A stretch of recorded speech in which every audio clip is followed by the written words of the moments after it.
What's up, beautiful people? And Michelle here, and today is the day I bring back my curls. So about 3 weeks ago, I blew out my hair and I straightened it. I've actually linked the videos showing the entire process of how I do that in the description box, as well as up above. So if you're interested, you could go ahead and check that out. But yeah, back to this hair, honey. It's been 3 weeks. My hair is dry. All I've been doing for the past 3 weeks is just applying a very light oil blend. The melanin hair care oil, to be very specific. It did me well, but it's now time to get back to my curly hair. And I'm going to be showing you guys the entire process. First, I make sure to fully detangle my hair. I've been working out, so my roots have already started to revert and they're real thick. So it was really hard to get the comb through my roots, but I made sure to just fully detangle my hair before I started the process. I am using really warm water here, and I'm just gonna get started with wetting my hair. Just a little bit of background on my hair. I am a low porosity, moderately dense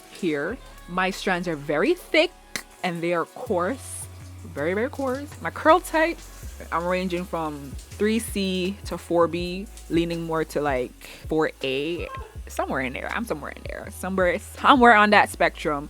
My curl type is there. So yeah, so for me, having low porosity hair, this process took so long, girl. Like every time I have to revert my hair, I notice that it takes forever for my hair to soak up the water. I literally had to turn around to make sure that, okay, it is curling up. Okay, so it's not necessarily heat damage yet. We can't call it that yet. It took a good 7 minutes before the curls started to come. 7 minutes and 2 seconds to be exact. So anyway, I actually had to start working the water into my hair to help the process along because it was just taking a little bit too long for comfort.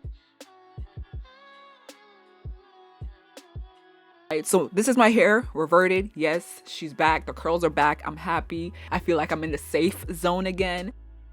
So now I'm working on the other side of my hair, and I have about 3 different curl patterns on my head, and this side is the 3C side.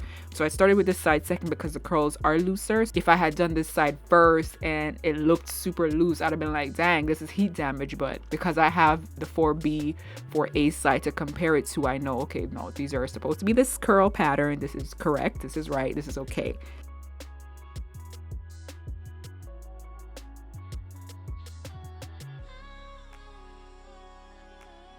Then I shampooed my hair really well using a Garnier Fructis shampoo. And though I was only putting light oils on my hair for the past 3 weeks, I really wanted to start with a fresh, clean canvas this week because I do plan on doing a protein and deep moisture treatment.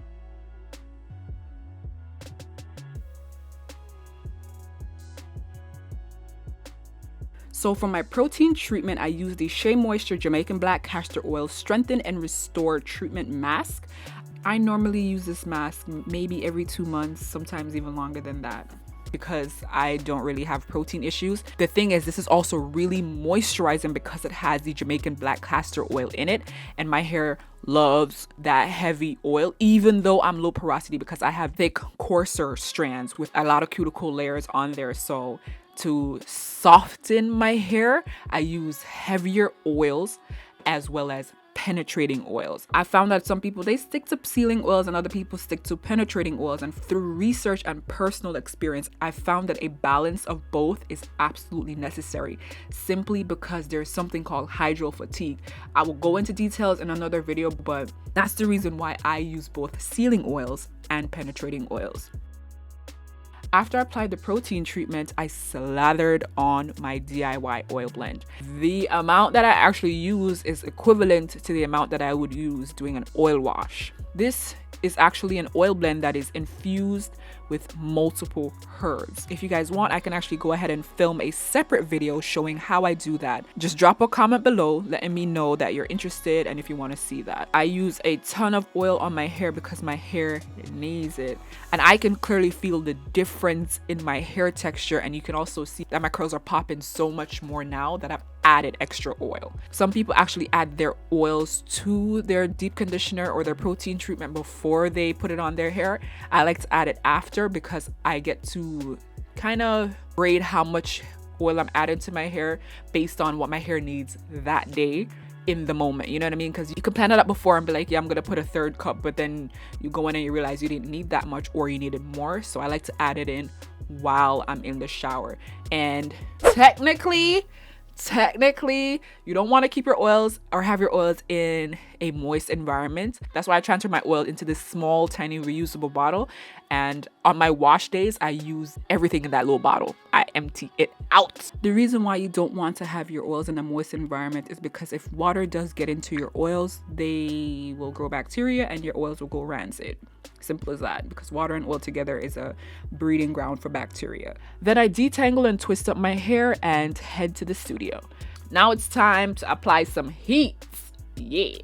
Normally I don't have to steam my hair to deeply hydrate it, but because it's been 3 weeks since my hair has seen or touched any form of moisture or water, I decided to bring out the steamer. So just to make sure that I'm getting the front and the back, the sides, everything, I do turn in different directions. I do take breaks to check my hair to see how she's reacting to the steam, because I'm not trying to have no hydro fatigue out here. And yeah, it was looking good. And you can clearly see that my daughter was enjoying this whole process too. I didn't even notice she was there. Like, I was just in my own world. Then I rinsed out my hair, and girl, my hair felt so great. Like, look at my curls. They are popping. Look how they're hanging from the moisture and the hydration. They are hanging. I know my hair is really deeply conditioned and that it absorbed products when it gets heavy, and I like it. And it stayed moisturized for more than 7 days, honey. My hair was just, yeah, it was so good. Perfect. I decided to do something different today. Normally, I will put in my leave-in conditioner right there in the shower, but today I was like, oh, let me try something new. So I hopped out the shower and I applied my leave-in conditioner out of the shower with a little bit of steam. It's been 2 weeks since I've actually done that, and you won't believe how my hair reacted. Like, I'm gonna leave it at that. Like, my hair, oh yeah. Anyway, I will link that video once it's published so you guys can see that process. And that's all for this video, and hopefully you found this helpful, or interesting or amusing. I don't know. My curls did fully come back and I am happy with it. But I really do thank you for watching, and I appreciate all my subscribers. I really do. And I look forward to seeing all of you in the next one.